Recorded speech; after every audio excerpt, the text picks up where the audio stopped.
Hello, welcome to black horror Hindi channel. तो दोस्तों, कैसे हो आप सब? उम्मीद है कि आप सब बहुत अच्छे होंगे। दोस्तों, सोचिए एक दिन आप अपने दोस्तों के साथ किसी घने जंगल में घूमने गए हों और घूमने के दौरान वहाँ जंगल में कहीं दूर से किसी डरावने सीटी बजने की आवाज़ सुनाई दे। तो आप समझ लेना कि अब आपका बच पाना लगभग नामुमकिन है।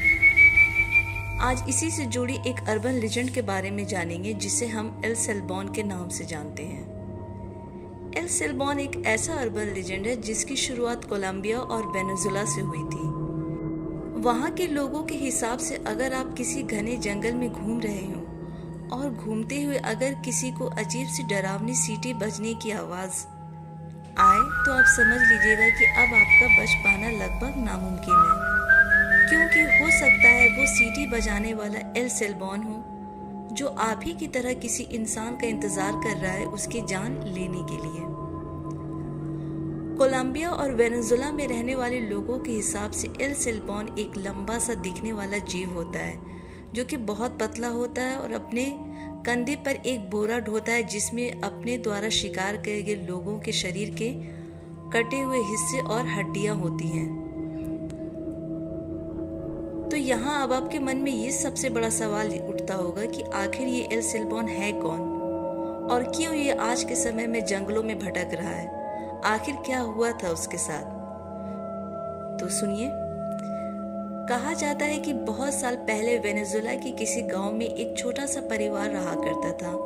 उस परिवार में एक 13 या 14 साल का लड़का रहा करता था और उसके माँ बाप और उस लड़के के दादाजी रहा करते थे। इस परिवार में पैसे की कमी बिल्कुल नहीं थी। कुछ लोगों के हिसाब से उस छोटे से परिवार में वो इकलौता लड़का था, जिसकी वजह से उसके माता पिता उसको किसी भी चीज़ के लिए मना नहीं करते थे और उसकी हर जायज़ नाजायज़ जिद को पूरा करते थे, जिसकी वजह से वो लड़का काफ़ी ज़िद्दी और बिगड़ैल हो गया था। उसके दादाजी हमेशा मना करते थे कि बच्चे को इतना ना बिगाड़ो, लेकिन उसके माता पिता उनकी बात नहीं मानते थे। एक शाम उस लड़के को हिरन का दिल खाने का मन हुआ और वो अपने डैड से कहने लगा कि उसे हिरन का दिल खाना है। उसके डैड उसे मना करने लगे कि बेटा, शाम हो गई है, कुछ देर में रात हो जाएगी और इस टाइम जंगल में जाना ठीक नहीं है। मैं कल हिरन का शिकार करके उसका दिल ला दूंगा। लेकिन वो लड़का बात समझने की जगह अपने डैड से बहुत जिद करने लगता है और आखिर उसके डैड ना चाहते हुए भी उसके बात को मानते हैं और जंगल में चले जाते हैं हिरन का शिकार करने। लेकिन बहुत देर होने के बाद भी जब उसके डैड नहीं आते हैं तब ये लड़का जंगल की तरफ जाना चाहता है अपने डैड के देखने के लिए। लेकिन उसके दादाजी मना करते हैं, लेकिन वो लड़का सुनता नहीं है और चला जाता है अपने डैड को खोजने के लिए। जब जंगल में जाने के बाद उस लड़के को उसके डैड वापस आते हुए दिखाई देते हैं तो ये लड़का बहुत खुश होता और बोलता है कि डैड, आप शिकार कर लिए, कहाँ है हिरन का दिल? उसके डैड ने जवाब दिया कि बेटा, रात हो गई थी, मुझे ठीक से दिखाई नहीं दिया और मैं हिरन का शिकार नहीं कर पाया और गिरने की वजह से मेरे सर पे हल्की सी चोट भी लग गई है। मैं कल शिकार करके हिरन का दिल ला दूंगा। इस जवाब को सुनते ही उस लड़के को बहुत गुस्सा आया और वो अपने डैड के हाथ से उस चाकू को छीनकर उन पे हमला कर देता है और उनकी जान ले लेता है और उनका दिल निकाल करके और साथ में कुछ मांस निकाल करके एक थैले में भरकर अपने घर की तरफ चला जाता है। घर पर आकर वो थैला अपनी मॉम को देता है और बोलता है कि मॉम, इसे बना दो, मुझे बहुत भूख लगी है। उसकी मॉम उसके डैड के बारे में पूछती है तो वो बोलता है कि डैड बाद में आ जाएंगे।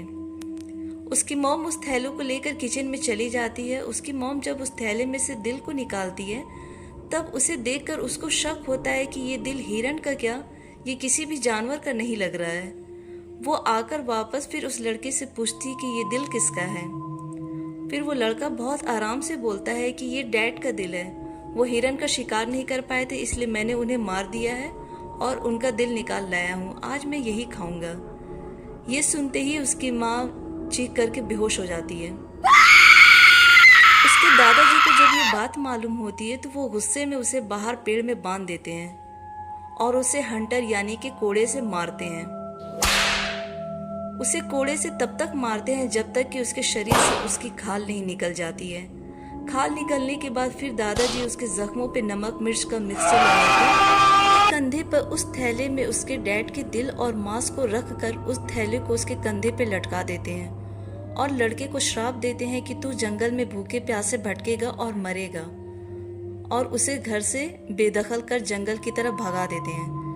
वो लड़का जंगल की तरफ भाग जाता है और उसके दादाजी उसके पीछे 2 पागल कुत्ते को छोड़ देते हैं।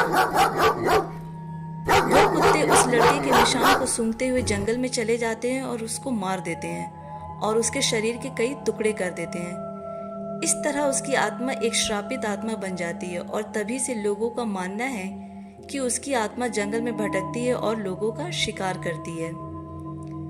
जिन लोगों ने उस एल सेल्बॉन की आत्मा को देखा वो लोग बताते हैं कि उसके सर पर एक हैट होती है और उसके शरीर भूख के कारण लंबा और पतला दिखता है और अपनी पीठ पे वो बड़ा सा थैला ढोता है जिसमें अपने द्वारा किए गए शिकार लोगों के हड्डियां और मांस के टुकड़े होते हैं। और साथ ही कहते हैं कि एल सेल्बॉन को कुत्तों से भी डर लगता है क्योंकि कुत्तों ने ही उसकी जान ली थी जंगल में। कहा जाता है कि एल सेल्बॉन जंगल में गए हुए पुरुषों को ही सिर्फ अपना शिकार बनाता है, औरतों और बच्चों को नहीं। कोलंबिया और वेनेजुएला में लोगों के दिलों में इस आत्मा का खौफ आज भी जिंदा है। दूसरी तरफ कुछ लोगों का मानना है कि एल सेल्बॉन कभी कभी शहरों में आता है और रात में आपके घर में भी आता है और अपने कंधे पे रखे थैले को नीचे रख कर उसमें से हड्डियां और मांस को निकाल कर गिनना शुरू कर देता है। और अगर आपने उसकी गिनती सुन ली तब तो कुछ नहीं होगा, लेकिन अगर उसकी गिनती को आपने नहीं सुना है तो उस घर में सूरज निकलने से पहले किसी न किसी शख्स की मौत निश्चित है। इस एल सेल्बॉन की आत्मा की मौजूदगी सिर्फ उसके दिखाई देने से नहीं पता चलती है। कहा जाता है कि उस लड़के की आत्मा उस घने जंगलों में मंडराते हुए सीटी बजाती है। अगर उसकी सीटी की आवाज़ करीब से आती है तो इसका मतलब है कि उसकी आत्मा आपसे अभी दूर है, लेकिन अगर उसकी सीटी की आवाज़ दूर से आती है तो इसका मतलब है कि एल सेल्बॉन की आत्मा बिल्कुल आपके पीछे खड़ी है। एल सेल्बॉन बारिश के मौसम में ज्यादा नजर आता है। तो दोस्तों, ये थी एल सेल्बॉन या द विस्लर की अर्बन लेजेंड। आपको क्या लगता है, ये सच है या झूठ है? आपकी क्या राय है? आप हमें कमेंट बॉक्स में जरूर बताएं। अब आपको एल सेल्बॉन से जुड़ी 2 खौफनाक सच्ची घटना बताने वाली हूँ।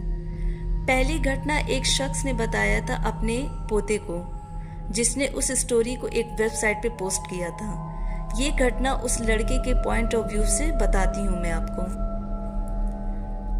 बहुत साल पहले की बात है, मेरे दादाजी अपने दोस्त की पार्टी में गए हुए थे। फिर मेरे दादाजी रात के 1 बजे पार्टी से वापस घर आना चाहते थे, पर उनके दोस्त उनको मना करते हैं कि मॉर्निंग में चले जाना, रात में जाना ठीक नहीं है। लेकिन मेरे दादाजी मानते नहीं हैं और उसी टाइम अपने घोड़े पे सवार होकर घर की तरफ वापस आने लगते हैं जंगल के रास्ते से। कुछ देर के बाद उनका घोड़ा रुक जाता है और आगे जाने से मना कर देता है। तभी उन्हें सीटी की आवाज काफी करीब से सुनाई देती है।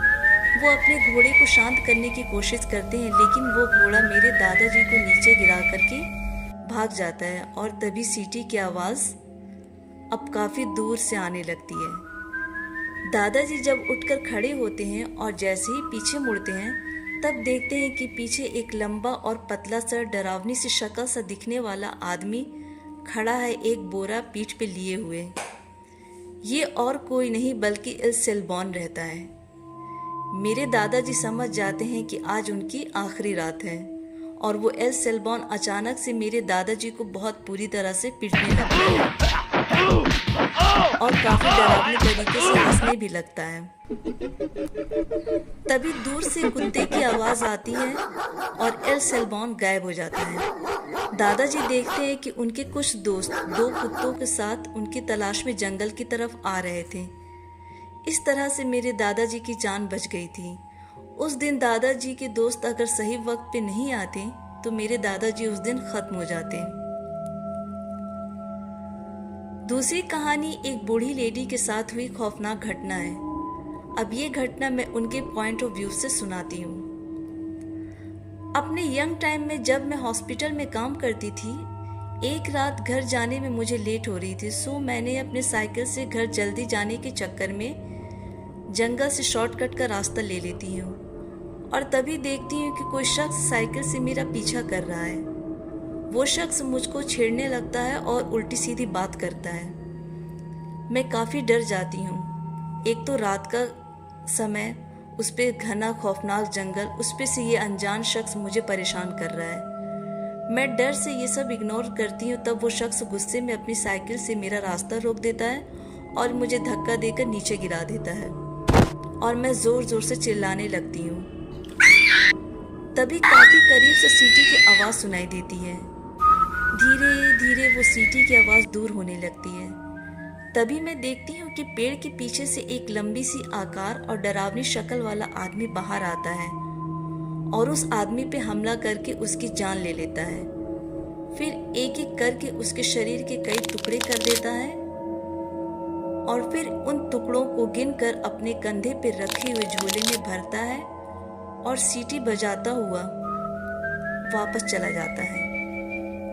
ये सब देख करके मैं इतनी ज़्यादा डर जाती हूँ कि डर से मेरे कपड़े गीले हो जाते हैं और मैं बेहोश हो जाती हूँ। सुबह जब मेरी आँख खुलती है तब अपने आप को हॉस्पिटल के बेड में पाती हूँ। फिर मैं अपने घर वालों को ये घटना बताती हूँ। फिर वो सब मुझे बताते हैं कि वो एल सेल्बॉन की आत्मा थी। इस घटना से मैं बहुत ज़्यादा डर जाती हूँ और उसके बाद हॉस्पिटल में काम छोड़ देती हूँ। दोस्तों, ये थी एल सेल्बॉन से जुड़ी दो खौफनाक सच्ची कहानी। तो ये दोनों कहानी कैसी लगी आप हमें ज़रूर बताइएगा। अगर वीडियो पसंद आई हो तो लाइक शेयर कीजिएगा, चैनल को सब्सक्राइब कीजिएगा और बेल आइकन पर क्लिक कर दीजिएगा ताकि अगले वीडियो की नोटिफिकेशन आपको मिल सके। और साथ ही अगर आप चाहते हैं कि आपकी स्टोरी को मैं अपनी आवाज़ दूँ तो आप अपनी स्टोरी मुझे मेरे ईमेल आईडी या मेरे इंस्टाग्राम आईडी पे मुझे भेज सकते हैं। दोनों का लिंक मैंने डिस्क्रिप्शन बॉक्स में दे दिया है। तब तक के लिए अपना ख्याल रखिए। Bye and take care.